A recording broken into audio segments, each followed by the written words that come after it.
नवनवीन ताज्या घडामोडी जाणून घेण्यासाठी लाल दिवा न्यूज चॅनलला लाईक करा, शेअर करा आणि सबस्क्राइब करायला विसरू नका। नाशिक रोड गुन्हे शोध पथकाने अवैधरित्या गावठी कट्टा बाळगणाऱ्या एका संशयित तरुणाला अटक केली आहे।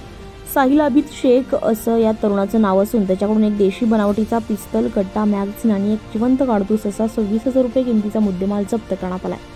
गुप्त माहितीच्या आधारावर गुन्हे शोध पथकाचे सहाय्यक पोलीस निरीक्षक प्रवीण सूर्यवंशी यांच्या नेतृत्वाखाली पथकाने सापळा रचला होता।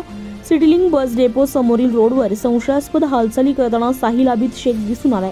पोलिसांना पाहून तो पळून जाण्याचा प्रयत्न करत असताना त्याला पकडण्यात आलाय। त्याच्या विरोधामध्ये भारतीय हत्यार कायदा कलम 3/25 आणि महाराष्ट्र पोलीस कायदा कलम 135 अंतर्गत गुन्हा दाखल करण्यात आला असून पुढील तपास पोलीस निरीक्षक अशोक गोसावी करताय।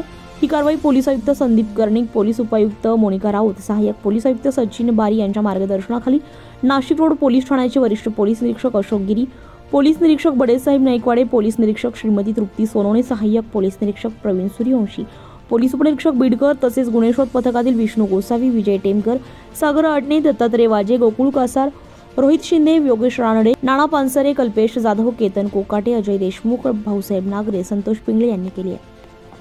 सायंकाळी आमच्या डीबीचे एपीआय सूर्यवंशी आणि हवालदार गोसावी यांना एक बातमी मिळाली की सिटीलिंक बस स्टँडच्या ठिकाणी एक इसम गावठी कट्टा घेऊन असल्याची त्यांना खात्रीला एक बातमी मिळाल्यावरून सदर ठिकाणी काल 22 वाजेच्या सुमारास त्यांनी ठिकाणी जाऊन सदर व्यक्तीला मोठ्या क्षेत्रफळाने ताब्यात घेतलं आणि त्याची झडती घेतली असता एक गावठी कट्टा आणि एक राऊंड त्याच्याकडून मिळालेला आहे। सदर इसमाचे नाव आहे साहिल अबिद शेख, वय 21 वर्ष, राहणार गोसावीवाडी। पुढील कायदेशीर कारवाई करत आहोत।